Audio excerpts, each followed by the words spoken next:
my life tonight. For the first time I feel everything's gonna be alright. For as much as I've found what dreams are made of, now I'm sailing on a sea of His love.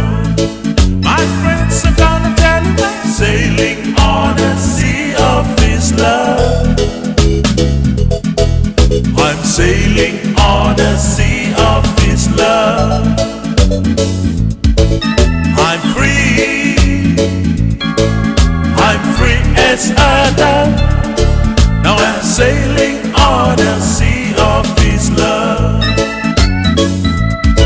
It's a miracle that Jesus placed in me, the truth that we share, I never thought it could be. He taken me to new heights above. Now I'm sailing on a sea of His love. My friends are gonna tell you I'm sailing on a sea of His love. I'm sailing on a sea of His love. I'm free as a dove. I'm sailing on a sea of His love.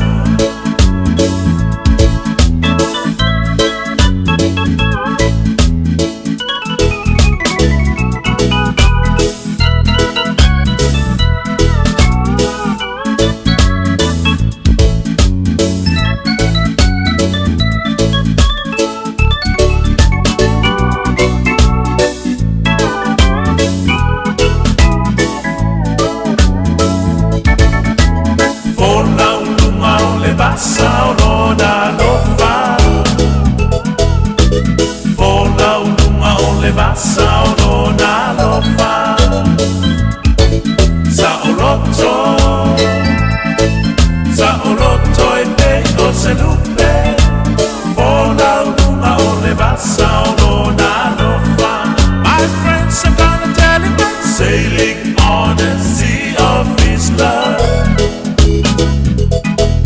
I'm sailing on a sea of His love. I'm free as a dove of His love. I'm sailing on a sea of His love. I'm sailing on a sea of His love. I'm free as a dove. I'm sailing on a sea of His love. Ja. We yen ni am no le fo ni ma ngole fiafi po sa pati o le li. Ia e fa feilo ia tu i fo ile. Lau fa funga mai sa mo ni tu la le fiafi. Fa sta i le li o mai a tu fo i ona sauninga. Ia sa fia ngai e fo i ma lau whainga ruanga. Sa no manu fo i ma va ai le li i manuia fa le nganga ina ia saunia tātou wola i wha au ma ngā ruanga le li.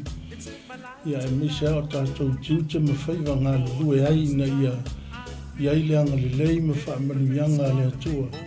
Ia i sili o na wha tāua ina o le wala au o wala uina ai tātou.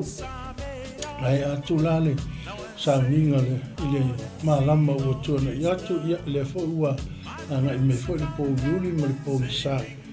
Ia whatau ni ina fo inisi o tiute whai uai le yaso i le vi ingo le li ia mese le lofa o le tua. Ai le ia mataina le sauninga ia e whawheiloa i atu fo i neitu la whawheiloa i atu le whatono le pou kalame. Sunga whawhengainga ia mai.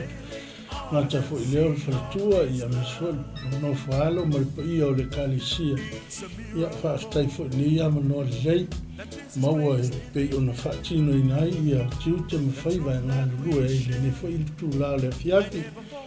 Whawheiloa i atu fo i le kai i sia mako mawhitanga. Le amapera for Christ po le soa tau mo Kiristo. sunga ia whaia onga ia ngawhaitoa ulale ia misfol whaitua ia sunema ia malemako team fo i Wellington a whailo ia tu ile nei vaenga o le fiafi po le sapati o le li taitonu ia mai fo sa wa maea ia tapenanga o le nei aso le fale o le li ia la sauni fo i whai malolonga le fiafi ia ni ia lava le li i lona anga le lei malang taina file mu ia le fua au ia mayeli nei fiafi ia whawhilo i fo i le ta mama lolo malo sunga ia file ma file ia misfol fartua ia ferila ia whatalo whatua i le nei tu la le fiafi ia le ngata fo i lea ia o le kalesia i Weymouth i a inga taitasi ia whawhilo i atu i le nei vaenga o le fiafi per tonu ia ua tato ia i fo i nisi o polkalame a mata o nei tau sanga ia o lea ua ia masinga longa lua ni ia o nei tau sanga la kau whai karikongu ia o lea a unai ese tato vaa ma le wafu ia ma tato fo lau atu fo i le nei tau sanga ia o le nganga fia ma le nganga whaafitai ia o lo maua pēr le soifua lau le leila na uauna ia maiko lo whaafuina le nei polkalame ma le whainga duenga ia mai se lava o ia wana auauna i so se fata whaitaulanga o lo mawhai o na auto waa ma ngā lulue ia la tau te ngā lulue ma lima fo i le wheau ma le ngā luenga le ri whatalo whaitu fo i le whaafonga anga sa moa whea lava o so se tafa o nei na lo langi po le ke lope o lo e mai moa mai ai ia whawhelo i atu le so a tau mo ke wiso i le nei fo i maanga le fiafi i tātou maftanga ma ua fo i malitina o ngā ruenga ia whatalo whatua i le nei a fiafi i le suafa manu malo i e suru tātou wali i manu tātou whaola whaia se talo e amata ai tātou maftanga ia mali tātou polkalame nei tū la le fiafi o le nganga whaafitai lava le atua e le mawhai o na nātia i o mātou langona. E mo moli pēa le whaafitai ma le whaamanu i la ua fio lo mātou tamā. Pe ia o ua fionga le li ia ana lese anoa oe lo mātou tamā na ia te i mātou. Ia po ua le mawhai foi o nā ulia mai le nei a fiafi a mai se foi o le amatanga le atua o le nei tau sanga o Savalia. Talo ai lo mātou tamā. Whaafitai ia manoa lo mwhai o na mātou maua, ia e whaasoa i lau upu lo mātou tamā, o lo lava nganga ma lau whaaunga, e manui ai le whaafonga anga lau whanau, ia e meise foi o i mātou, o lo tautalangia ma ngā lulue lo mātou tamā, e whaatino ina le polkalame, ia mātou i loa o aua fionga, o le suru i o mātou vai, ma le malamalama i o mātou ala, Fia lava ia ngā i aile savalinga ma le au unanga le tangata mātou i loa i uatua i o ua aolo mātou tamā. O le ala le nā o le nganga o le nei a fiafi e mo mori le whaafitai ma le whaamalo i la ua fio. Ono mea le lei e te saunia o uwavenga ma au whaamanu ianga. Ia e le mawhaia o na nātia ai se la ngona whaafitai. A le polkalame nei a fiafi whaatasi mai la ua fio i lo na amataina. Se yo ilo na whai wina, ia i fo i ale vi inga i lau fio no lo suafa. Amene. Aleluia. Ia ole kako kuswhaitau ni nei a fiafi, ia ole Filipi ngā lo na matau pe tolu, ia whai upua mua e whangata i le sfutolu. Ia le fo i la mawhaitau wina i nei a fiafi e, whaafonga fo i ele tātou mawhitanga ia o na tala i fo i leo ngi o kākou langona, whaamalo si au mo i tātou e tā pena i pēr, tātou wola i le wala au le li. Pea lava le ka le sia, fea fo i le ngā luenga o lo punou ma ngā lulue ai, ia o le nganga ina ia whaamalo sia i tātou e ala i lana fionga. Tātou whaitawina o le whaitau mai le amtanga se i o sfutolu a whai maua ia tātou whaitau whatasi iai ia o usoe o mea nei ua titoe ia o tau oli i leri. I le se mea o muso ai o na tusi atu o ia lava mea i ante o tau a o le mea tau te saunga le mo ai. tau i uli, ia o tau i e whainga luenga leanga, ia o tau i e wakata to meina, a wā le au peri to meina i tātou, e a ona i le atua ma le loto, ma mita i ai ai le whātua i la le ni tino.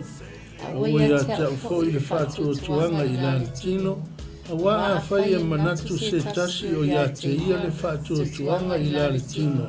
E tele mea whape nā ia tea, na perito meina i le pō malu, o le ainga o Israelu, o le tu ainga o Penyamina, o le e pelu o sa e Peru, o la le tu la fono, o le whalasai o o lo ma le ngana o whaasawa ai i le kalisia, i nā le ami tonu fo i le tu la fono, e le i matau le angaina, ai peitai o mea ua, o manatu ua lea ngā ia mea o no kewiso, o le nei foi, e moni lama, o lo manatu ua lea ngā mea o malava o no le silsi ese o le poto i la kewiso, Yesu lo wali. Ia ua o whaalea ngā ina mea uma, ma o manatu o taota lava ia mea, ina ia o maua kewiso.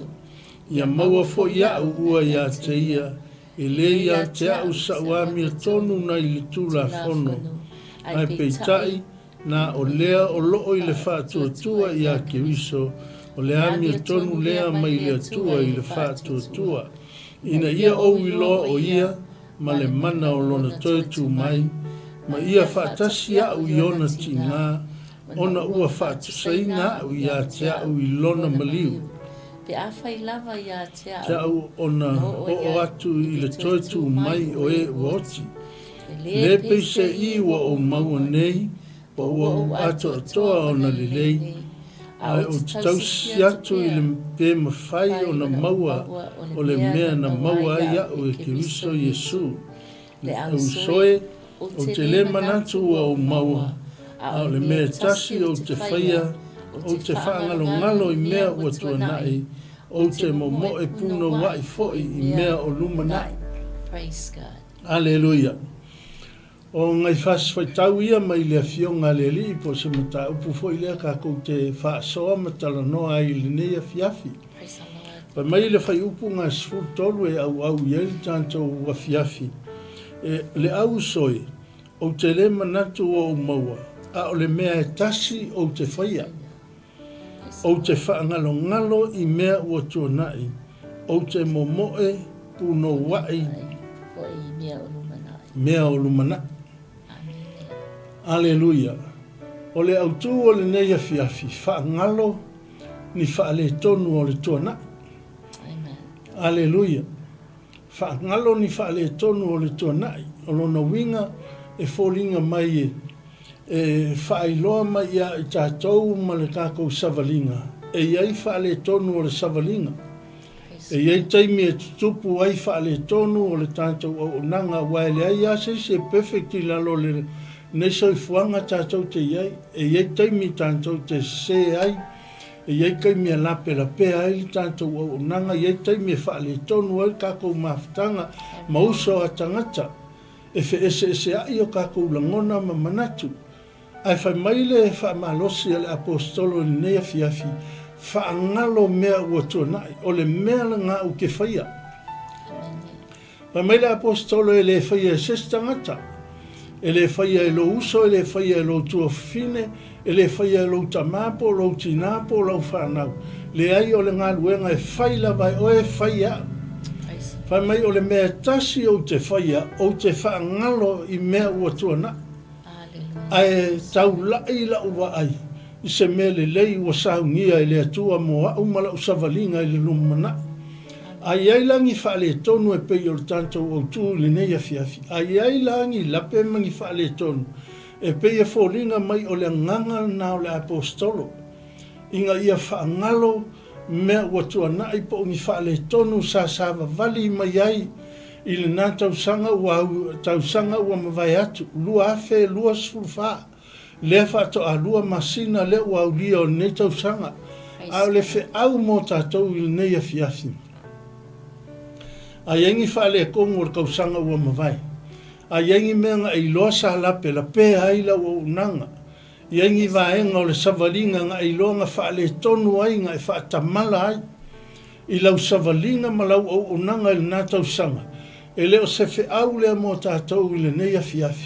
A o saungi o tātou vae unga i ese ma le wafu ma kākou saungi e folau le vasa lea.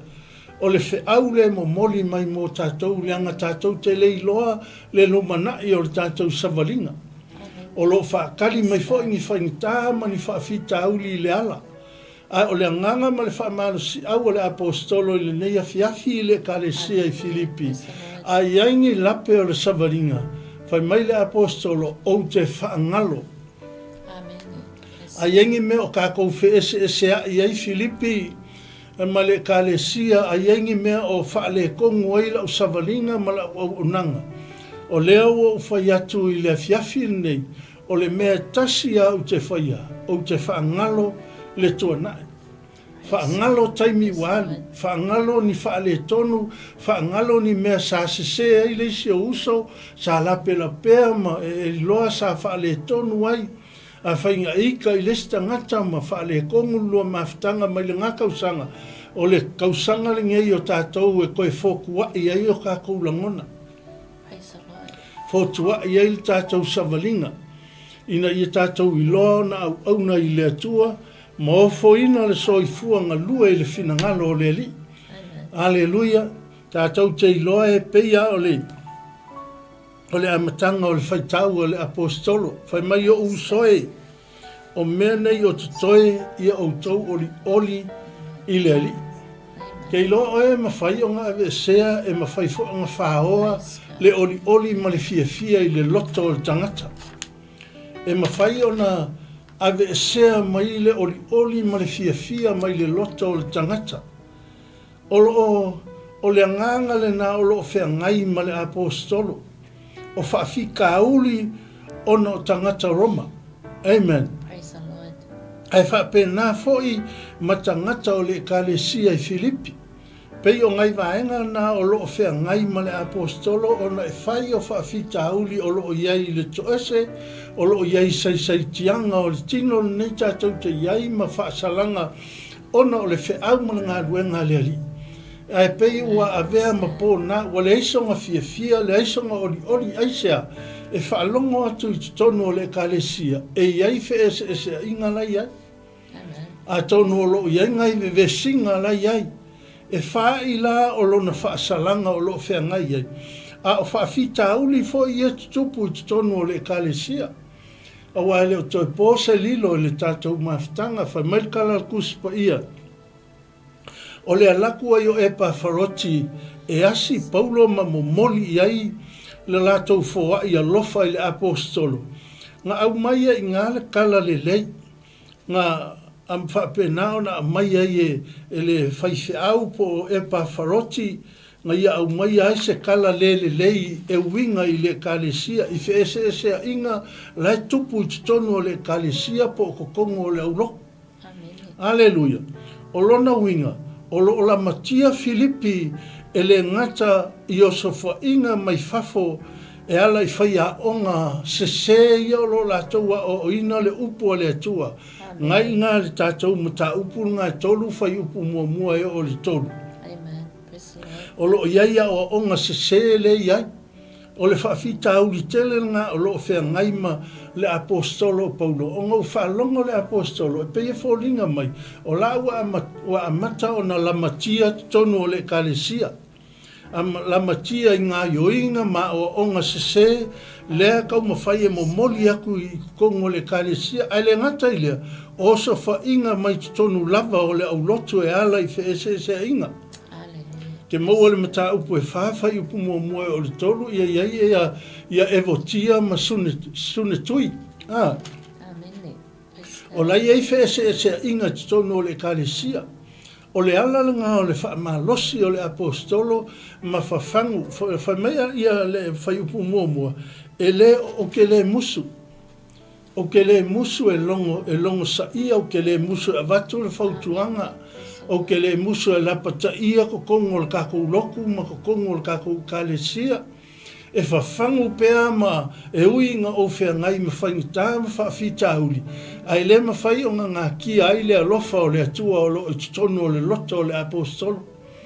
E whapena o na iai o tātou na ngona, e wholinga mai ei whapena o lo la matia le oli oli ma le fia fia, i le fina ngalo o le au auna le atua, aisea, pe a o inga iei me tutupu tutono o le kalesia.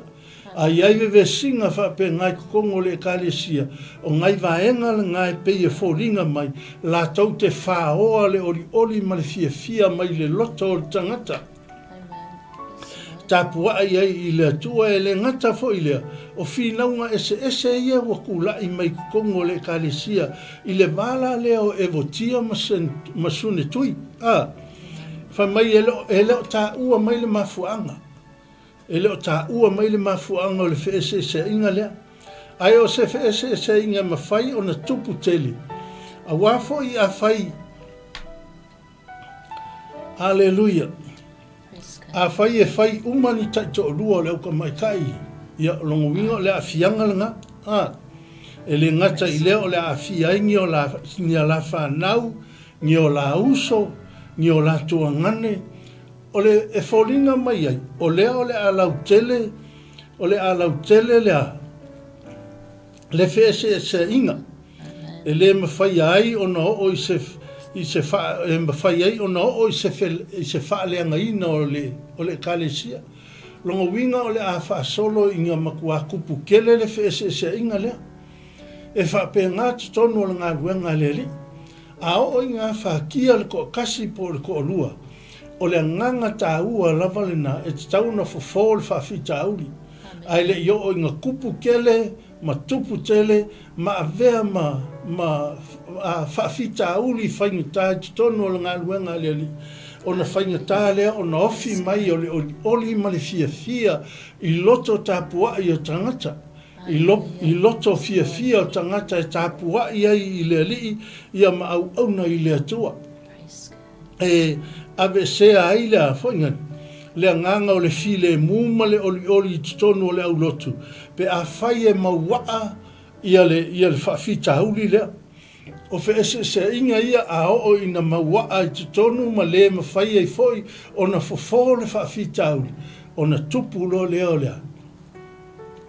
O le ai o se oli, le ai se fia i tutonu o le mafitanga. Ai whai mai kako sa vali i ngei a fiafi, whaangalo ni whaale tonu o tōna. A o iengi mea ua kua ngai sa lape la pe ai le au unanga. Ia kako whaangalo ngi vaenga whaale tonu. Ma whaangalo ngi mea nga kukupu nga avea ma mea nga vai e li tātou o unanga i le li. Nga avea ma auala nga whaingata i li tātou tapenanga. Ia ma whaingata ai o na tātou whaia ni mea le lei mo le atua malona fina ngalo. Iengi mea whaale kongo, iengi mea sa lape ai. Ia o nanga. Whaangalo. Pei ala o na whai mai le whai upu ngai lua. Whai mai ole o ia le whai upu mua le whai ingo. Whai mai a o le mea tau te saunga le muai. O le nganga ngā le apostolo whai mai paulo. Ia kupu le oli ma le fia ko kongo le kalesia. Aisea leanga o le mea saunga le muai le tele o tangata. A watu fo i tāpua ai a o mai au auna i le atua. Tono a inga. Matua ma whanau o tono o le kalesia. So se mea iai a iai le oli ma le fia o le li. E saunga le mu fo i ma fi le mu le na a inga. Le na fo i mafutanga. Pe a o ina iai le fi le mu o le li ina ua taita ina i tātou e le mana o le ngang paia. Pai mai la whai upu e lua, ia o tau i uli. O le si o manga lea. Le manga o le apostolo kako ke o ese ai. E le whai ngofia ma e onga le whai upu. Langa e le whai ngofia i a tātou o na tau le uli o le nganga whaaloalo. Ai o le upu sao ai a tātou te wala uinga ai tu lou a le whaafonga mai sa mo. O le mai le uli, o le taifau o le uli, whai mai paulo. Ia o tau ia i manunga longa winga e fōringa mai, e o le si o manga kākou ke iai pe ale eile oli ma le fia, e iai le fe la makai ma le, e iai ma fe ese inga i kokongo le kalesia, o kua i ngā langona ia, ma le si o manga le kākou ke sava wari ai. E le ai se fi le mu, le ai se saunga le mu, e le ngata o tonu a inga, o le vāo mātua ma whanau, pe a whaia iai le kua i ngā langona lea. Aleluia, pe a iei longa winga e se tuloua ne fiafi. E iei nisi vaenga ole. O le manu lea langa o telefoi o tātou e ao ia tātou ia manufanga se tulou. Po le ala le kua inga o ia o ai, po le afor kua inga whaatonu, ngai whaatonu o le manu. O le manu o le manu. Amen. O le manu o le manu. Ari whatua. E le suia, le fai mai, o le mai le a whaia iei winga, o le tai whau se tu loua, o kua inga langona ngā, longa winga o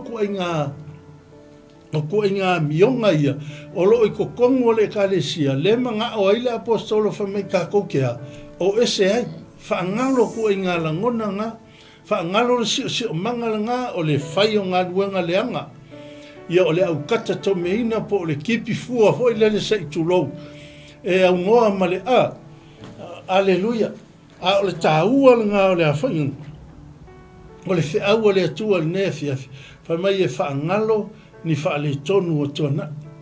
Amen. Tātou te iloe le mawhai o na tātou ngā lulue le ngā luenga le li, tātou te tau avea mai ni whaale tonu mai le nātau sanga e lua awhe lua sifulwha, kā kou ke kau a mea mai e le ngei fo i kau sanga wa makaria. Aleluia. E iai le kākou savalinga ma le au unanga i le atua, a iengi mea kākou longa, kākou whakamala ai i le nā tausanga, e le o le tausanga le nei toi fōtua iai ni o tātou langona le lei. Ui o le kākou vai ma le o tātou whaatau waa, kākou ke ngau a ina i a tātou whaia ni mea le lei, ma i a whaia ni mea fia ma iai le fina ngalo o le li. Peila ona iai le nei a fiafi ma le tātou maafutanga, le fai mai, ia outou i uli, ia outou i e whai ngā luenga leanga, ia outou i e wakata tau meina. A le whai upu ngā koru, whai mai le apostolo, leanga o kākoua, o tangata ua peri tau meina po o tangata ua whaolaina. Amen. Leanga e mawhai on kākou whaolaina. E mawhai on kākou iei kukongo le whaoltanga ma kākou ngā lulue ma au auna i le atua malona fina ngalo. Whea lava le kalesia tātou te ngā lulue mwhainka tātou o le lotu, e mwhain tātou tāpua i le li. Tātou uma o le tōninga e tasi le tātou te tōninga ai.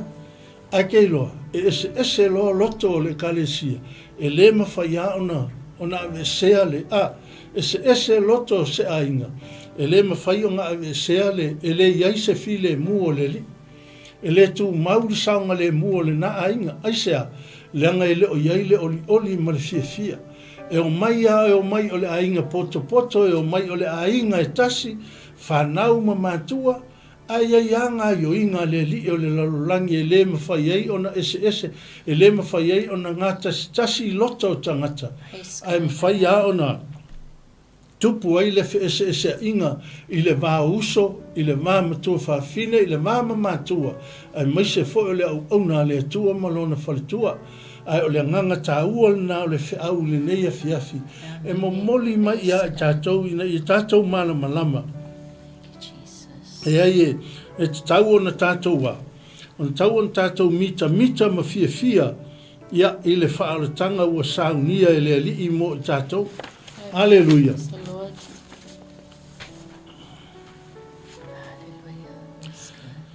Le whai mai tātou whaitau ngā lona lua lona tolu a wā o le au peo tome ina i tātou, o e au na i le atua ma le loto, ma mita i le li o Jesu Keriso, ai le whaatua i la le tino. Amen. Le whai mai le apostolo Paulo i le kalesia i Efeso, whai mai Paulo le kalesia i Efeso, e tāua kele lea, le mita i le whiau ma le ngā luenga le li. Amen. Wai mai a oa aua ne i o mita Amen. Whamai ele ona o ngā luenga ina ne i mita se tas. A wā o lana lava ngā luenga i tātou. Na whaia i tātou i a Keriso Yesu. Ina ia whaia ngā luenga le lei. Na saunia na mua e le atua. Ina ia tātou sāva vali ai. Whamai ele ona o ngā luenga ina ne i mita se tas. Amen. Langa peila ona ta ua e le apostolo nea fiafi awa le au peuto mina tātou o e au auna i le atua ma le loto. E au auna i le atua ma o lātou loto e ku inga aku a koa lau tangata i le ali. O le alau me whai o lau tatalo o lau anapongi. O le ase me te whaia mo le ali i malona finangana. Tā ua lau loto e ta pena ai se vi inga o le ali. Ta pena masaunia ai se mea lelei e te whaia mo ia malona finangalo. E whai taulanga e te whai taulanga fia mai lo loto. O le ase mea lelei wa vatu e le atua i lo loto e te whai taulanga. Ia o la ngona ngā whamaile apostolo i le neia fiafi. O e au auna i le atua ma le loto. O i kākou o tangata whaolainga. Kākou ke au auna i le akua mai le taele o tātou loto. E le whaale ki ngoa le whainga o kākou kapua inga ma le whainga o kākou au nanga le wāwhea ngai ma le li. Kākou ke whaale tinu, langa o ia o le nganga. O le nganga lava ia. Whai mai ao na tāpuai le tangata, tāpuai le nganga ma le wha maoni. O whea ngai mai ei, sau mai le taele o lo loto. Le mawhtanga na ma le li i ke lua mafuta ai mai ia. O le alawa se mea te tāpena masaunia. E whapena o ta pena mai lo loto ma le nganga e fia te mita longa winga ke fia a mimika i se mea e ke ngau inga ia i loa inga ia aliali le whai mai ele apostolo e le ona o ngā luenga amen e le ona o ngā luenga inga mika ses longa winga e ka ua lea ka ua le whai o kako ngā luenga mai li ka ele o tātou loto, ma whai o kako ngā luenga kako ke mika ai onga o le atua ma longa finangalo. Amen. Kako ke whai a fia ma li ka ele o kako loko. Inga ke ua me mika sta ngata onga o sanga mea ua whai, wa a me mika ka ngaka i sanga ngā luenga. Ia pe e fōlinga mai waru ka lai, waru a whaai loa, se mea nga ke whai a mo le li, ma nga karikongunga foi, o ngā ruenga, e saho ai le langi ma le ola e whaavavau. Pe e fōringa mai a kele au ngā ruenga, e le a whainga lo o langa, o le ala ngā o le kala le apostolo, whamei, e le o ngā ruenga. Amen. Rongo winga e ka ua o ngā ruenga. E tā ua o ngā ruenga, a ia e whaia mai lo loto ma le mitanga ua watu e le li, e ta pena ai. Ai awange e whaia tātou ngā ruenga whamei, e le o ngā ruenga nge mika se kasi. Whamai aisea, whamai awa o le ngā ruenga lea Yesu, o langa ngā ruenga lea sāwhai. Praise the Lord. Ngā whaia i tātou i a Keriso Yesu, inga i o kākou whaia ngā ruenga li lei. Nongo winga le o ngā ruenga i vi ia ai ngā ia le tangata. Ai o ngā ruenga i vi ia ai le li, ngā ruenga li lei. Nongo winga le o ka ua mai i ngā ruenga le anga. Nongo winga o ngā ruenga li lei. E whaila ngā ma vi inga o le atua. Le ala pe on tātou whaalongolongo ia i le fionga le li i neia fiafi whaailo mai mo i tātou a wā o le au peuto me ina i tātou o e au auna i le atua ma le loto ia ma le mita o ngo Keriso Keriso Yesu rongo winga ka ua kele kako whaia o se ngā ruenga ma kako ngā lurue ma tātou au auna i le li ia i le awala wa mai le li tātou te ngā lurue ai. Pa mai aua ia te au le whaatua tuanga i la tino le whaiupuna e wha. Awa a whai e manatu se tasi o ia te ia le whaatua tuanga i la tino e tele mea whapea ia te au. A ua ia te au le whamai. A ua ia te au le whaatua tuanga i la tino. Awa a whai e manatu se tasi o ia te ia le whaatua tuanga i la tino. Rongo winga o le whaakuakuanga o le apostolo a o iai tonu o le whiau ma le ngā luenga leli. A o ia ngā lue ai i tūlanga o le tino, le kako ngā luenga whai.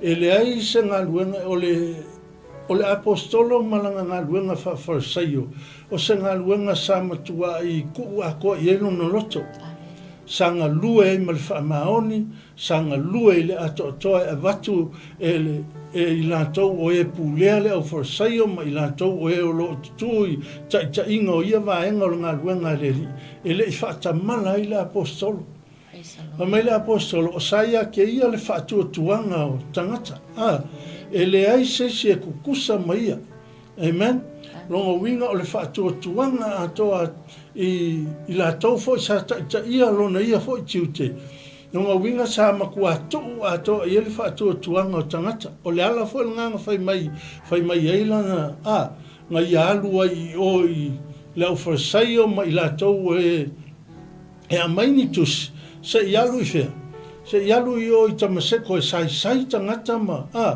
ave le falepuipui tagata o latou faailoa le suafa o le alii o iesu keriso le lai faimai le apostolo e leai se faakuakuaga gai kukusa magaia amen a palasi foʻi i le ikurikigo faimai ia le apostolo o aʻu foʻi o le tagata faaoraina na peritomeina le povalu longa winga o lo tautala i tulafono a fai e kalangoa seisi i le kulafongo ma kalangoa i le kuainga ngaio inga ma le whaatinonga o le tulafono ngangalue ai o ia nga nea wha mailanga o au nga peritomeina i le pōvalu o au le ainga o Israel o le tu ainga o Peniaminga o ke sau ai o kulai e to foi Paulo ma kaukala aku Paulo o le Peru a sa e Peru o le tangata mo ia o le ngunu tangata e Peru fa maoni a fesilingia la lon tangata i tūlanga o le tino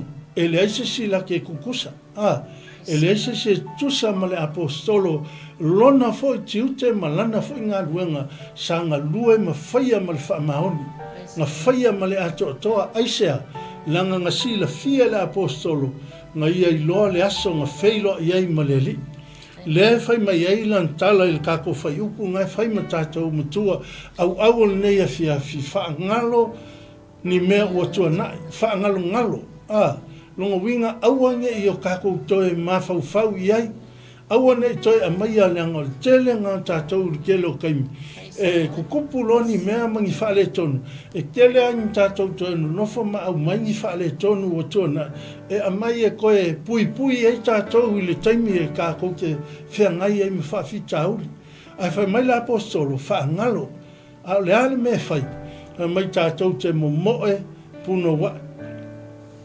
Aleluia o longo winga ele o fai mai le apostolo e mea kako savali vali pe ia fōringa mai o lai fai mai le apostolo whaanati longo winga o le ngau ka inga le apostolo awange i maua mai tātou elea e mea tuai po whaafi tāuli ia matua i mamao le vāo tangata ma whaafi tāuli o le ala ngai fai mai whaangalo le tuana ai momoi ai sa momoe e momoe whaakele vave ia awange koe la talata mai le fili awane toi la talata mai ni whaafita auli o fau mai e la matia i foi le savalinga ma le au i foi le savalinga o ne tausanga amen e koe lau mai foi nisi whaale tonu e koe kapenga i foi le ne tausanga a le fe au le nei a fiafi whaangalo ni whaale tonu o le tuana amen aua tātou te toi manatua amen ma waku ia whanau noa so o ia uso o Iosefa le taimi na o atua i so e mea ai o le tala masan whamaina matua ina ua lātou i loa o Iosefa o lātou uso ngā whewhewe ai leo le uari a kei loa whamainga makua i o i le loto o le tangata leo o Iosefa le langona lofa mai le atua whamai Iosefa i longa uso o le ai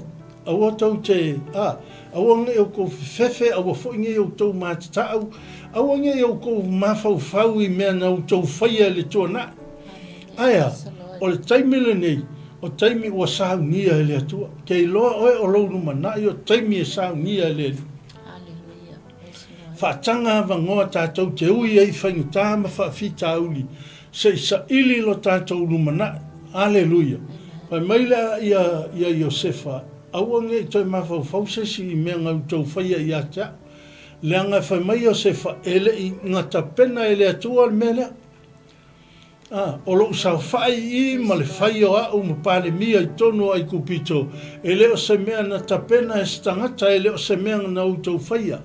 Aleluia. Ma ngai ale mori mau o le nei uso. Nei au ona.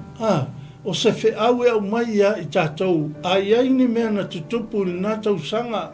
I le tātou wāno nofo ai ma tātou whanau, o tātou uso ma tātou tua whawhine, o le whe au ma le ngā luenga I tonu tātou te ngā lulue ai, tau sanga fōule o tātou savalia. Tau sanga fōule o ta amata o tātou ngā lulue, wa amata ai le tātou fōlaunga nei tau sanga, whai mai le tātou savali nei a fiafi. Whaangalo ese ni mea na, ai fōku wai lau savalinga ma ta moe mo le lumanai. Aua te whaavai vai, longa winga whaatope tope, amen. A whai sa whaatamala le whaitawina o le fionga le atua le nātau sanga, a whai sa wha le tonu le anapongi o le tatalo le nātau sanga, whaangaki ne tau sanga, whaakope ne tau sanga, ri whai tua. Ia, na te wa Yesu manatu e, hia whaapopo le kamta upu, tua nei tu la le fiafi au langona ngā nge fiafi ngai kalangoa mai e le apostolo o Paulo fa mai na perito meina o ia le povalu o le ainga o Israel o le tu ainga o Peniamina o ia o le sa e Peru longa winga o langona ia o le apostolo o whaailoa atu I o le kalesia I Filipi ina ia malama Filipi ele ai o ia foi o le tangata sa iai I le toa inga o langa lea la tau te iai. O ve singa ngai kou ke ve vesi ai ma toa inga loto ma losi ngai kou ke iai. Wai mai e pei o le fōringa mai e mo moli mai e le apostolo o la ngona ngangu iai. Ai inga ua o maua ke riso. O inga lea e tapena atuai la o whaala ai au. O inga lea o te wha malosi atuai le kako e kalesia. Le ngata I leo lau whaafonga mai sa moa le nea fiafi, a iai ni lape le au unanga mo uso a tangata, o le amatanga o le ne tau sanga, amen. A whai o ngā kele I kaukala, iai ma le ngā kausanga o tōna I atu, le fau wa amata le ne tau sanga, amen. Ia mai se fau I o tātou o langa, a whai sa e pepelo le nā tau sanga o tōna I atu, amen. A whainga iengi o winga whape ngā ke ngā lue ngā luenga le li e ke ngā lue titono le ainga. Amen. E ke le iai le nganga whaamao popo le ainga. E leo le whi au nge o le ngeka nei a fiafi ma le kākou savalinga. Kākou whaangalo ni wha le tonunga. Ai koe sui leisi o kākou la sanga. Koe vaai lesi kia ma losi inga iai e koe kuuanga iai lau savalinga. Ia ma whai mele whai mele apostolo whai mai ta moe mo le lumanai. Amen.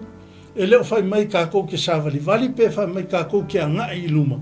A le wha o ngā mai le upu le o le mo moe puno wai. Amen. Mo moe puno wai, mo moe mātāla. Mo moe malau tali tonunga o lo iai le ali o lo ulua malanga whaatasi. Nga ke a mai le fi le mu ma le saunga le mu I lo loto e lau o nanga I nea fiafi ia o se Amen. Praise God. Ia le tua. Ia whaftai atu mo le awanua, whaftai te le lawa lau sunga mo le awanua. Tu ina mai fo I rato I fo I sina manatu fo I tatom ta upunea fiafi. Mana ia le a fo I le ta autu. Whaangalo ni whaale tonu le tua nai. Amen. Letting go of the past. Ia. E sa whainga ka o le whaangalo, ma le whaamangalo. O le verse lea, pe whaanga le, ka umai le tā ua o le a fwoi, o le whaangalo. O le verse lea sfutol, e whaautu I e tatou, ma tā upu nei fiafi a.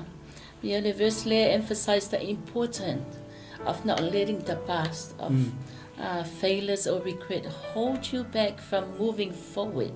Amen. Hallelujah. Lemma fai, yes.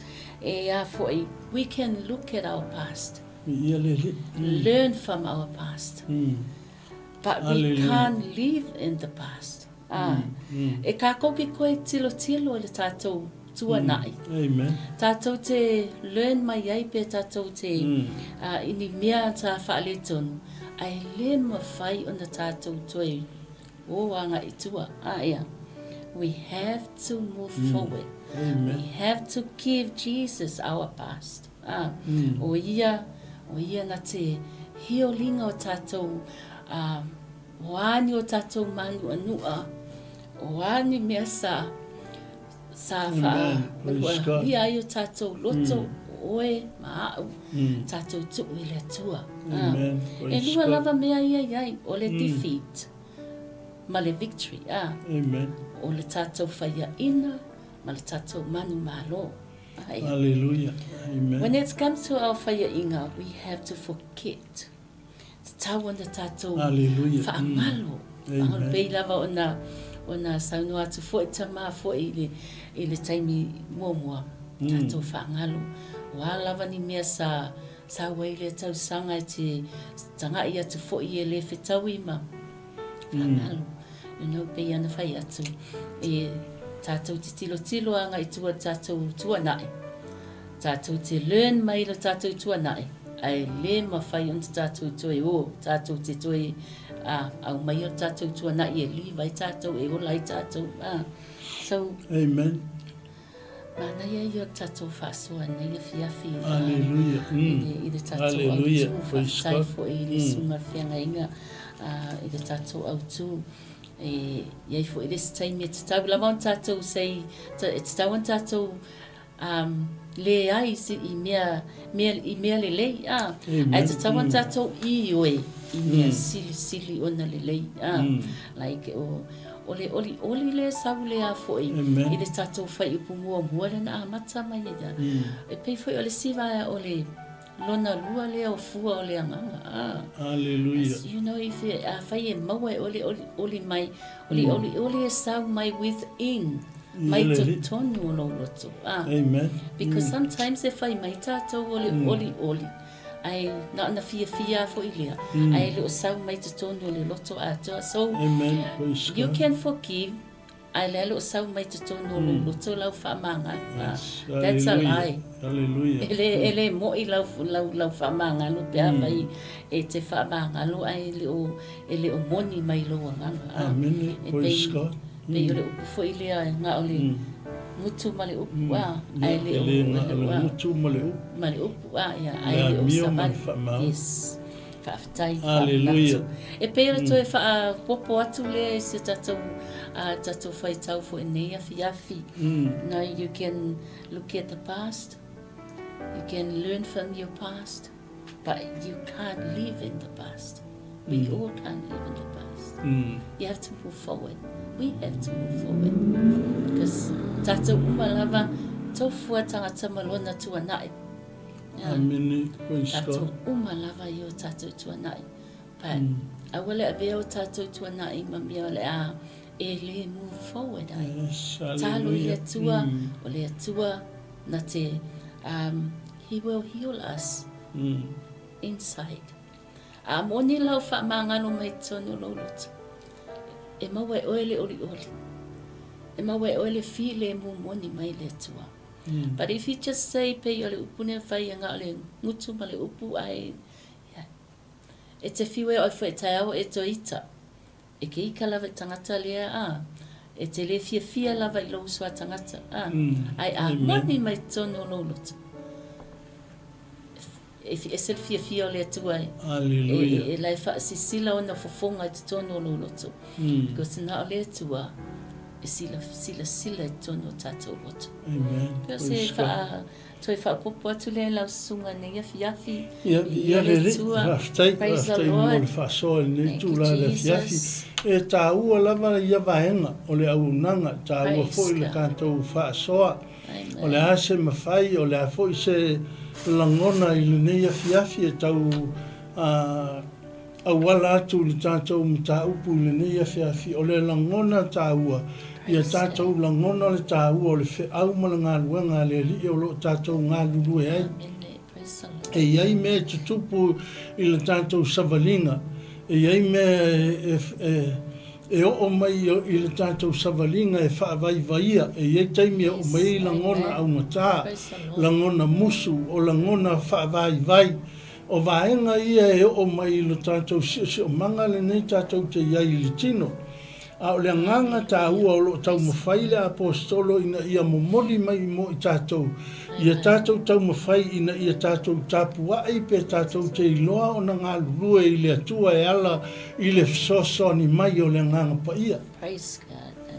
Langa ao ina ngā i mai le nganga pa ia i o tātou langona. O na tupu leo le tātou fia i le tino e whaatino tātou tiute i le ngā luenga. Langa i e kākou te vai i le tino nei tātou te iei langa o le tātou te i le tino. Ai o le ngangal na o le whaamalosi a le apostolo ma le tau mawhai o le apostolo. Inga ia whaailoa i le ekalesia i Filipi. O le tāua ia o le tāpuai ma ngā lua le tangata ona o le nganga o le li. Amen. E mawhai e le nganga o le atua o na tau mia la ngona o le tino. Aleluia. Po le ale o ma lo vai o iai. E ma losi a lo roto pe le lava lau ma lo longa to ai moe atu tu lou to fa atu i le vaveao ai kei lo o le lotu le tai au. Le ale taimi se fulu iwa po le ale taimi o le lotu. Po le ala lo vai. E ma fai alo ma fau le tau lai i le atua. E ma fai alo ma fau ma lo loto le e maua le oli ma le fia. O na langa i lunga lo tino vai. Amen. Ai o le soifuanga tātou te iei. O le soifuanga lamba o whaafita uli ma whaingita. O le soifuanga e le mawhai o tātou o ese ai langa lea tātou te ili tino. E iei taimi tātou te vai ai. E iei taimi e o mai ai le angota, e o mai ai le lava, e o mai ai le vai. O la ngona ia tupu ia i tātou i te leo taimi. Ai o le nganga o le au ma le whaala ai, au o le fionga le li, inga unga ia i tātou. Amen. Praise the Lord. E tupu le lo le fia, e tupu foi pe a whaia, pe a whai tātou te toe langa maia ni langona tuai sa iai. Ai o le nganga na o le whaamalosi mea o le upu e le tua ma fangu mai pēr le fionga le li ina ia whaailoa i o tātou tangata le tāua o lana mala au ma le whaanga ina o lou soifua ma lou wola fea lava le to inga vaenga o lou e ngalue ai tonu o lou ainga tonu o mafutanga o tonu o le kalesia o vaenga uma ia o lou mawhai o na momoli mai ei le fea au mo oi ma ina ia tātou ono sa ia ti ngā o le tino, tātou whaanga loa whaingita o le soifuanga, a tātou tau lai i le lumanai ma tātou vaava ai i le alii. Na te au maia le malosi whaaleanganga mo i tātou te ngā lulue ma whaatino ai lona finangalo. Whai mai le whai upu nai ono, whai mai paulo, o lo ma ele ngā, na o whaasau wā i le kalesia. O lo ma ele ngā. Amen. O lo la le ma ele ngā. O le ma ele ngā o lo nau i se mea. Amen. O lo nau i se mea e whai. No winga whape e se le ma ele ngā o tangata le ilonga se mea e kango se mea le lei. Ai awane e ma ele ngā ona o mea i e whai mai paulo. O lo ma ele ngā malo songa sa ye lenga o fai e o ke alu o ke saua i le kalesia le fa mai la le apostolo o lo ma ele ngā o saua i le kalesia o la le amia tonu fo i le tula fono ele i matau le ngaina ia ma ai la ia i le kau o le menga ngā lenga ngau le apostolo ma tau mawhai le apostolo e langa ai sea e ke mga ngā lue sa ngā lue ma le wha maoni ma e si tia lo tūlanga a kongo le nganga o le tari tonunga o paulo sai ai e sa o ale mele ia pe ia fo tātou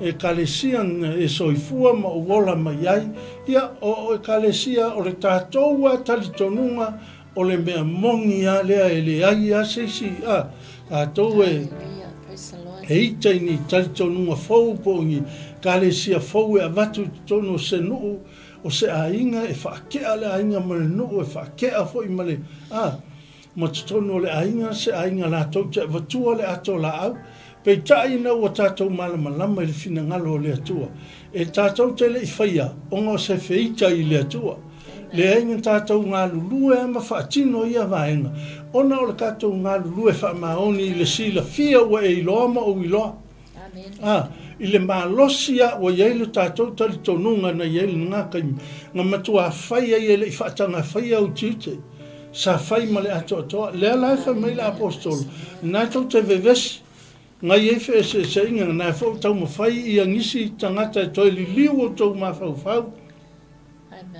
i le tala le leina mua i tau ina atu i atu tau le whau wa iefe e se inga i tonu o le tātou mawhtanga ai wa pei wa whaalala ai le pito lea wa whaalala le soifua o lea lona soifuanga ma lona o langa tuai Papenani staimi tātou te o mai ai tonu o le ngā luenga le li. Le ale ka le sia tātou te o mai o tātou o mai nei New Zealand e ka le sia ese ia e ke peye fōringa e te saua i ai mau winga tuai. Pi te saua i ai mau winga whaali inga, sta mai mea, sta mai upo le whaifeau, ai whaali, sta mai upo le awa o malti a kono, ai vau ngata ai. Pa mai le apostolo, o le olanga na sa uola ai. Ai nga ua ia te au ke wiso. Lea lau te whai atu ai, o lea o whaangalo ai, vaenga tu ai na o lau savalinga. Ke le mana o e toi o lo langa i nātu ai ngā langa wa owi loa i na ua mana malama lo loto i lea li. Wa owi loa e lea o ngā le nātu ai ngā langa i lea tua malona fina ngalo. E le mau popo ai se a inga, e le mau popo ngi whanau. E le mau popo se kalesia, e le mau popo ngi whalapotopotonga. Pe a whai tātou te o mau tātou loto ngā tuai ngā o tātou o mai ma tātou ola mai ma tātou. Mo tātou malama lama i le fina ngalo o le li. Lea i e tā ua le loto mau lalo e ta pena i na ai o tātou tangata.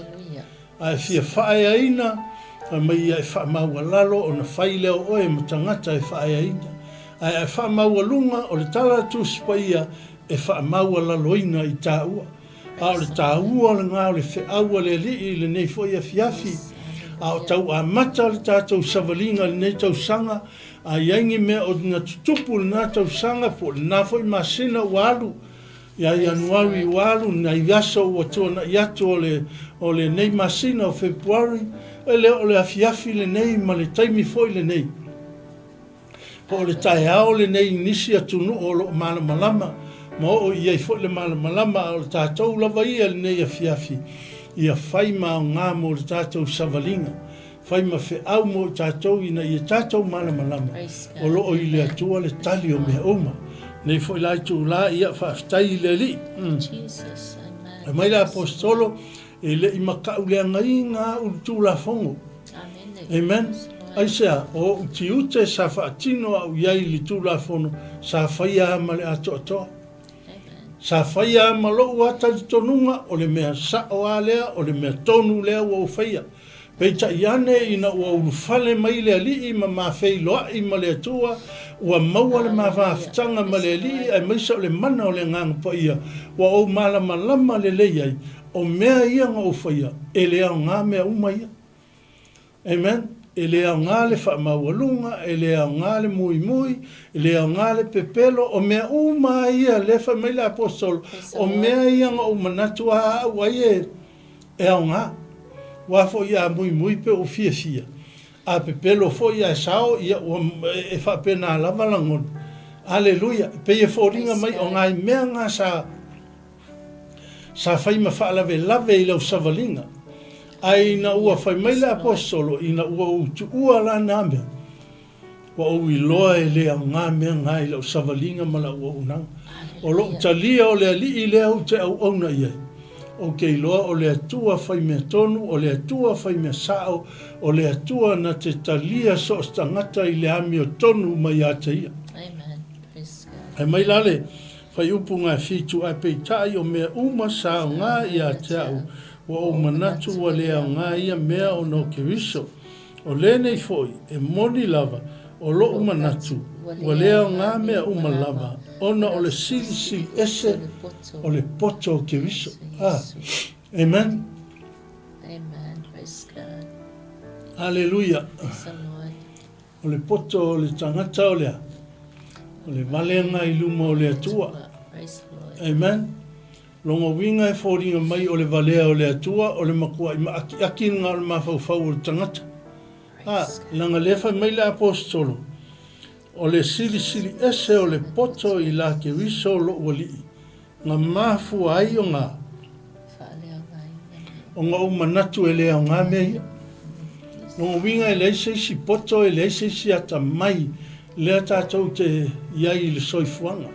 O le ala fo I lea o e no manu I le atua, ma tātalo I le atua mo lau whanau, o tutono o lau ainga, o lau ainga ma le kālesia. E te nau ina ia foa ina le poto ma le ata mai I tātou whanau.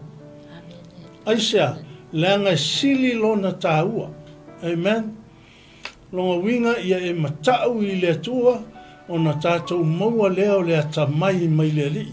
E whaafoe ai o tātou au nanga ia te ia. Pai mai le atua Solomona o le alme te mana o te whaia mo oi. Le a tātou te ilo le tala masani paua leo le mea na tangi e Solomona I le atua. O te le iloa whaila o ngā ruenga. O te matua I le iloa a whaatino o tiu te mana o ngā ruenga whai. A le a singa mata ua o lou ata mai ma lou poto. Ia se I lingi mai pe se I whaapa u mai I lo mawhauwhau se I tapena ai lau wala au I lo olanga. Ma ngai aranga. Ne whai mai ele apostolo nea fiafi. Whai mai ele apostolo nea fiafi. O mea ia ma lau whaai unga lea ua whai. O le tō wha wa e ma le whaautautanga I le apostolo e whaangalo mea uma ua tuanai. Ai mo e puno wai. Whai mai le apostolo o le atamai ngā o le atua. Kei lo e sa o lo au me whai o le atamai ngā o le atua. Au whaai unga. Te whaamanga loa le tangata o le whaai unga le leilanga mai le atua.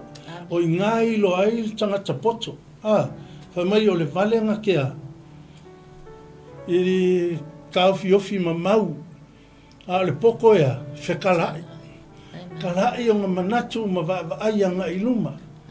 O le vale ia ngā manatu ia fia maua se kala I lista ngata se kala ngā whai anga ia po le ase pau ale mea fia o I fia o I o le mela I tangata ia se I wha pālo ngaita. O anga upu ma mawhala I mana o I fia o I fia ma mulu upu ia. O le tangata poto. Wa mai e mawhau le lei ma nofo I lalo ma mawhau ma ngai loa le taula inga. Ka penga e ka kou savalinga ma le tātou o nanga I le atua. O mai le ita ma mo e ke mawhau o le ala le mea tupu mai. Umala le ita ma vevesi ia ma iaife e se inga o mea tupu mai ngai tu atu ina. O I ngai ta tau o na o iailo mawhau ma lo mawhau. A ele I whaatinoa ngā ioi ngā le li o le langi le musui ai tātou. Amen. Lea la inga whai mai le apostolo o te whaangalo ngalo I ni mea ua tua nai. Aisea, langa mea ngā ioi mariki apolo ngā ke mai ai ai tātou e whaatupu ai pēa lea ngi māsainga ma wawao ina ai lea lou soifua tau ma whai mo le atua ma lona whina ngalo. Lou soifua ofo ina atu ma leu soifua whaao ngā ina le ngā ruenga le li. Ea mai e te apolo ia vaenga tuailna. Ea mai e langa ina ia. O le nau ta inga o te apolo. Awane I whao ngā o i ngā ruenga. Awane I whao ngā lo o langa ma ia. Awane I tutupu ni langona le lei lo mawhau.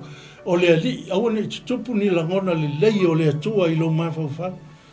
Ai o le tangata ia ata mai. Pa mai e nofo I lalo ma mawhau le lei. E ke mawhau a whaingi ke alaku. Whatupu le misa. O me tu la I mai. Amen. O lata I ta fo na fautuanga I tonu o ngā ruenga. Amen.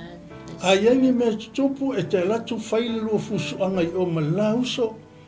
a fai e la vea mo tinoe ave le fale mai sau leo leo a vatu oe ma ave lo leo oe tu le fale pui pui.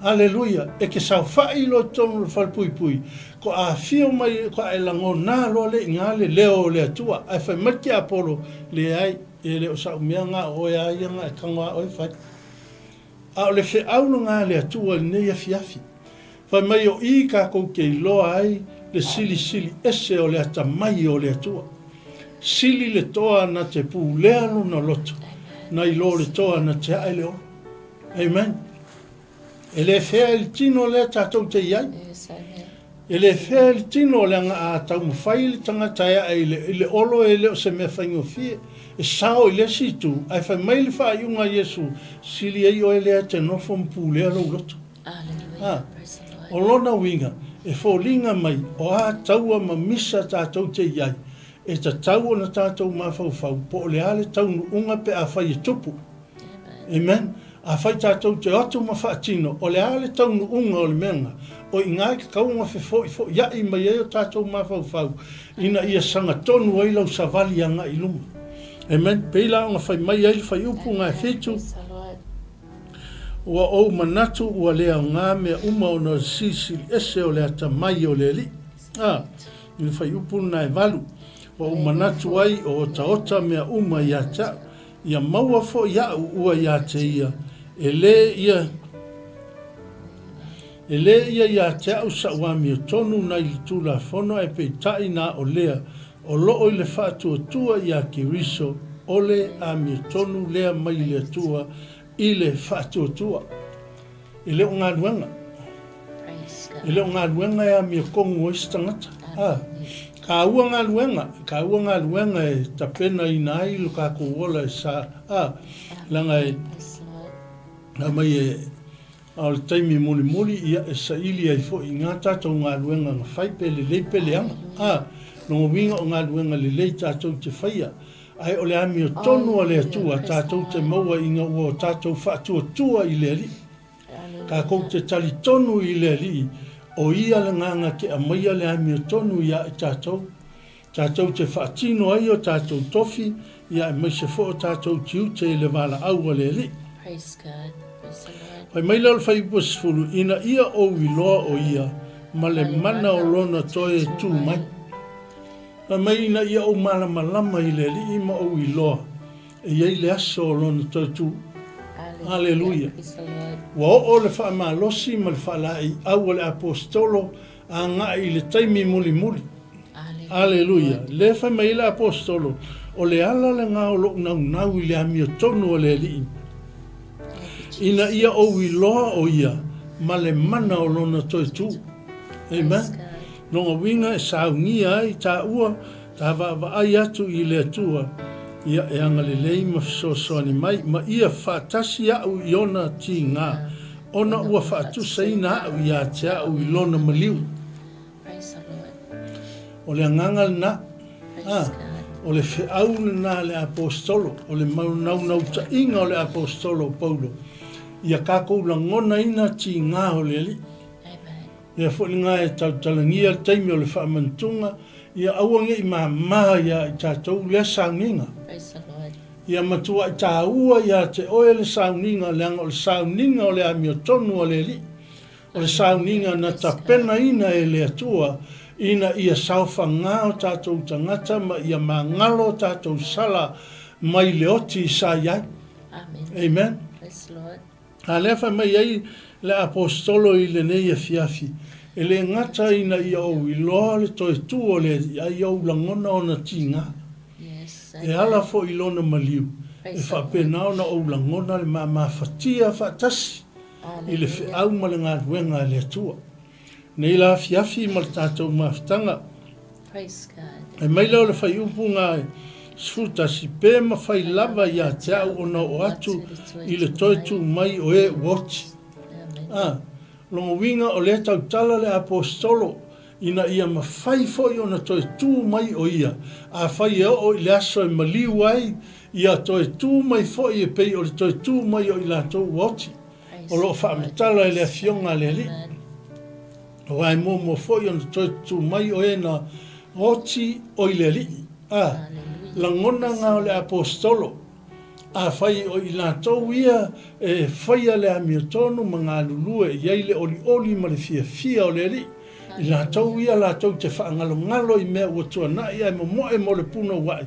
A o le taime wala au wei le li ia i lātou o i nā lātou te iloa ai le whaamaoni o le atua. Whai mai la Paulo o te fia iai whaatasi ma i lātou. E le peise iwa u maua nei po o ato atoa na le lei nei. Ai o te tau si atu pe mawhai o na o maua o le mea na mala awina ia. Hallelujah. O le mana o le nganga pa ia.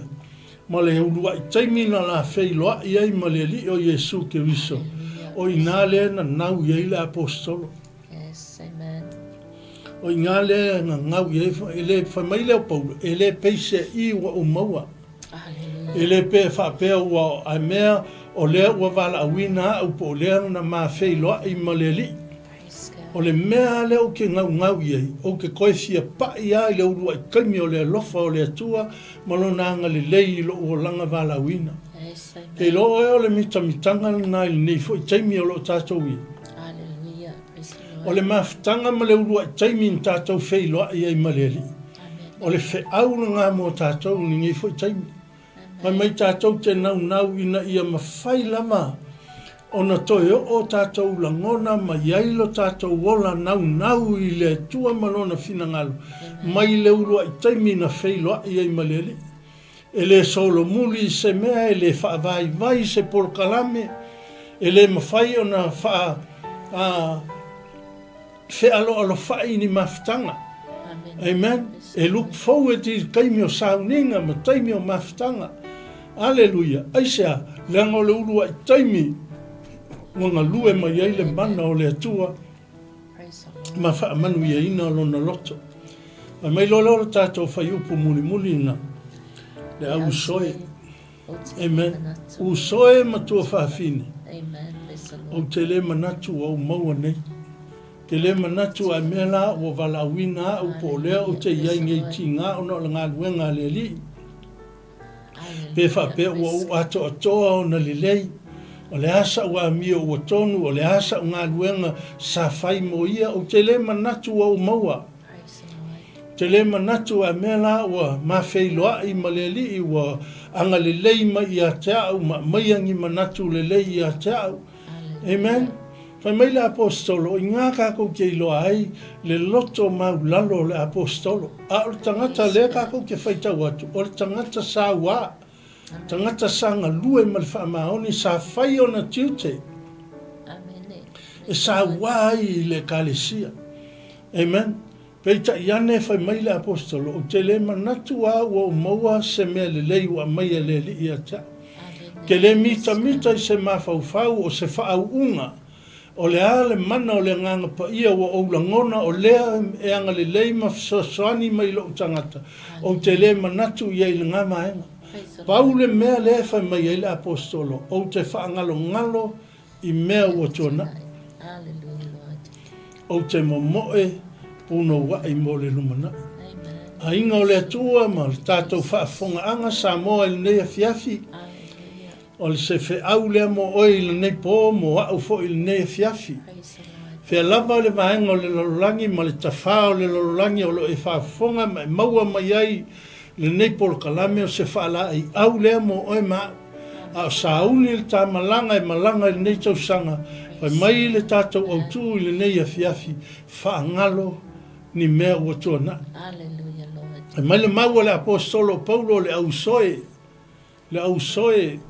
o te le manatu au maua nei. A o le mea tasi o te whaia o te whaangalo i mea ua tuana.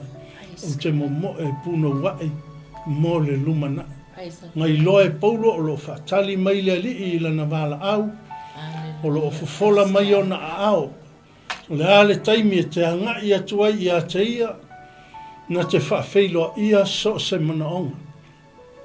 Nei fo ia fiafi. O le ase manaonga o ia te oi le neipo. Amen. Le ase manaonga o ia te oi o le afo i se ni whaale tonu po o se ese a inga malesio uso a tangata. o le au na le atua ma le faletua o le ase vaenga o lo tau mawhaia le li o le lalolangi e toe langa langa ma iai ni mea ua tuana o le whiau o le afiafi le nei ma mai whaangalo ni wha le tonu o tuana e le akia e se ainga e le akia e se whanau e le akia e se kalesia pe a whaia pe a whai tātou te mana tua pea mea wha le tonu o le tuana e a mai e whau ai le tātou te mili ne pauale o le mea atia e le mafutanga e atia e kalesia e atia e ainga e atia e tonu o wha la potopotonga ina ua tātou wha ngalo ni mea ua a mele mo ngana hoi lele a ngi kami fa me moinga fa me ing fa le kong au le ave ma fa la ve i lau savalinga ma lau o nanga lenga fa va tu i ai foi lo e tau ma fai amen o manga o le atua ina ia tini ma ia tau lau o lo fa moi ia fa ngalo soifua ma lo wola le fa au ma ngā le atua ai ala na toi tau mawhai te apolo e langa mai mea tuai ma e toi mana tua mea tuai e leo mana o le te apolo ina ia si tia lo o langa whale anganga amen au le whi au mo tātou i le nei a fiafi tau tua nāma tātou a meila apostolo Paulo i nei a fiafi u soe ma tua whawhine ma le kalesia i Filipi se u te lapatai a tua i a te utou amen o la ua fau tuanga i a te utou o mea ia ua tuana ia i a te au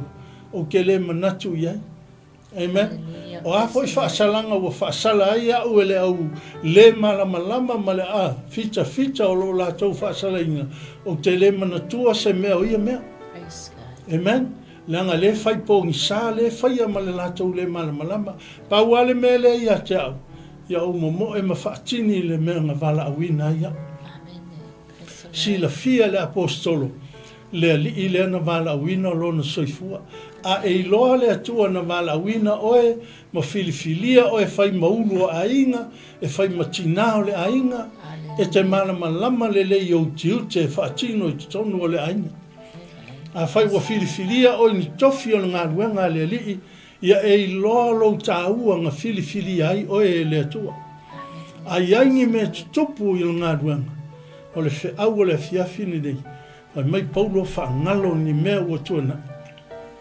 tātou tau whetuli i le lumana ngā winga alu le akoa o ke ngā kūkū leanga o lau tūtū e koe mau akoa i oi langa e whai mai e leo moele e leo ngofo le whaasalanga whai mai e kele le alofa o le atua ai kele ngese longa koa saa longa winga e kele vave longa rofa a o ko sa o le atua e le ngofo o la ka vale mai ya la sau maadi ya ke faianga lo e maua mala ta ua langa la sau e le ngofo amen a o fe au nga le atua ne fiafi ka ko kau fe kuli mo le lumanga o lo fa tali mai le i mo tatou ia se fe au fala i au na mo tatou ne fiafi la se vaenga ua mawhai ona o atu mawhisosoani atu i lo wanganga i nei fiafi ia mawhai ma ai o lau savalinga nei fwoi vai aso le a savalia ia e mai se fwoi o tutonu o ngā luenga o lo e whai ngā luenga ai e te ita i lesi o uso ma lesi o tua whine i aingi me sa kupu ngā luenga i ngā kausanga amen lea lava e ke sauma oe ia i ale kaimi e ke koe kauia ai whai mai le upu ni nei fiafi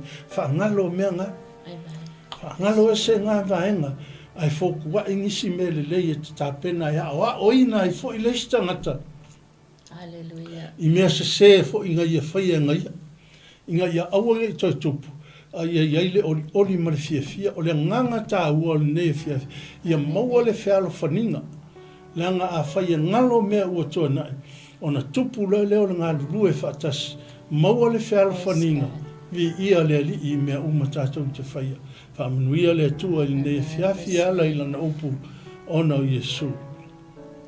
Mātou whaaftaita mā ne fiafi wa mai ale whiau ma le ngā ruenga. La fo i o wa aolo mātou ta mā. Ai maisa o le mana o lo ngā ngapa ia o whea e au atu iai le nei ala ata lo mātou tama. O ai fo yo whaafonga mai i le nei pōlo mātou tua. A vea ia le whaatau waa ma le vai vai o le au auna ma le tina nei. Le hase maenga ua tautalangia o laulaba upu lo mātou tama. O le sulu yo mātou vai a o le malama yo mātou wala. Whaia mātou whaai unga le lei ma le mātou whaai unga poto. Ina ia sanga tonu mea uma i lau fio. Tele lea ma maua lunga sovi inga Yesu. Amen. Ia ole neia fiafi. Ia a whai e te fia mana fo i talia Yesu e ve mali i mwhaola. I lo olanga ia e ta hua fe lava olo e ta pua i mai ai. Ia e mana ia fo i whaafonga mai te whaia se talo le whaatanga i nei tūla. Pāwhitaita mātou whaalongo i lo upu i ne fiafi. O lui tau i lo uolanga. A o whaalongolongo i le whiau o le nei pō. Mo moli mai i a te au e ta ua le li ie. Maua le langona le lei. Talia ai o Yesu e ve mali i ma whahola i lo uolanga. O wala au le li ie whaatonu mai oe. Le li ia iala sa au sa vali ai e le ato atoa i lau si il fang. A ia sanga tonu le li ia ala i le mana o loa nganga pa ia. E vi i ai lau fio whaanga ina a ua le tangata whaatauwa. Te le leo sau vi inga o no lo suafa Yesu. Amene.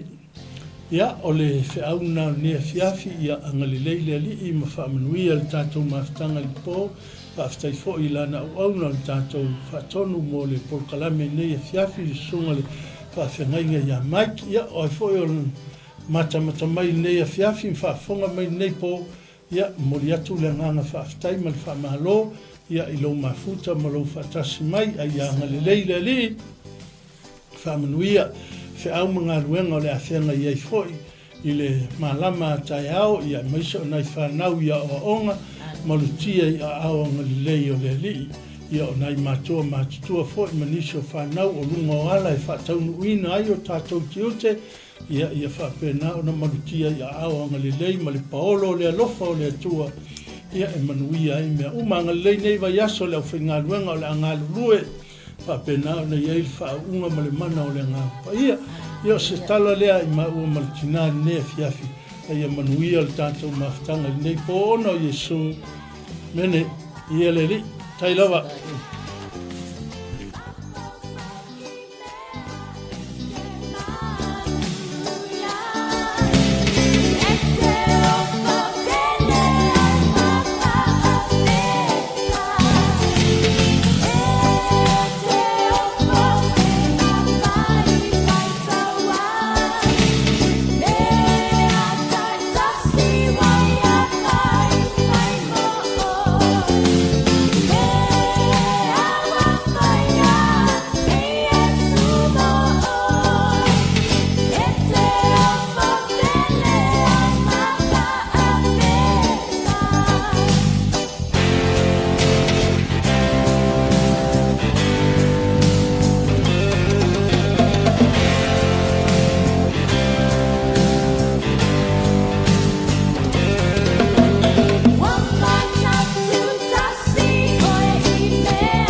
Sis, where are you going?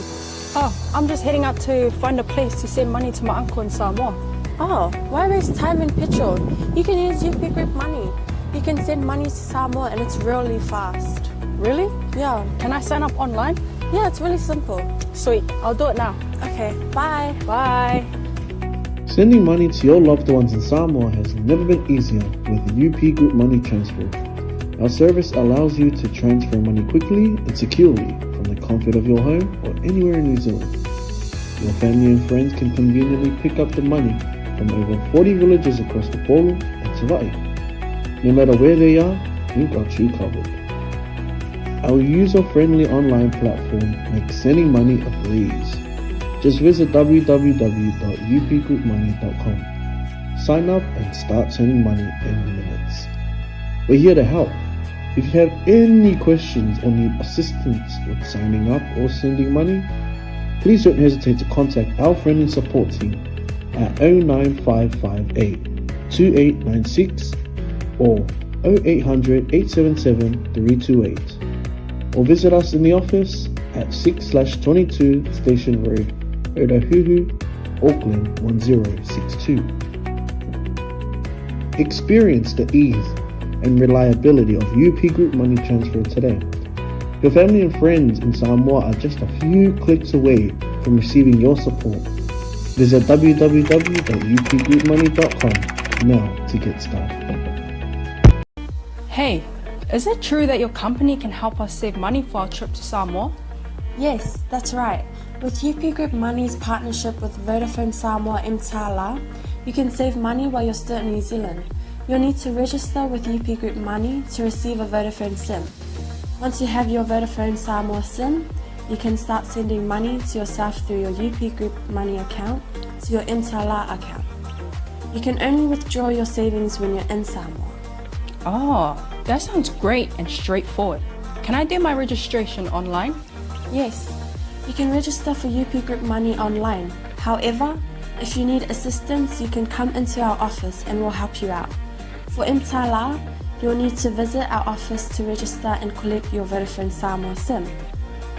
UP Group Money, in partnership with Vodafone Samoa Mtala, offers you a unique way to save for your trip to Samoa while you're still in New Zealand. Here's how it works. First, register with UP Group Money. You can do this online or visit our office for assistance.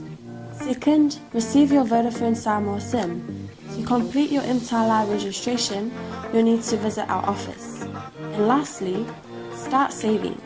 Use your UP Group Money account to send money to your Mtala account. The best part, you can only withdraw your savings once you're in Samoa, ensuring you have funds ready for your trip. Wow, that sounds really convenient. I can't wait to start saving. Exactly. So why wait?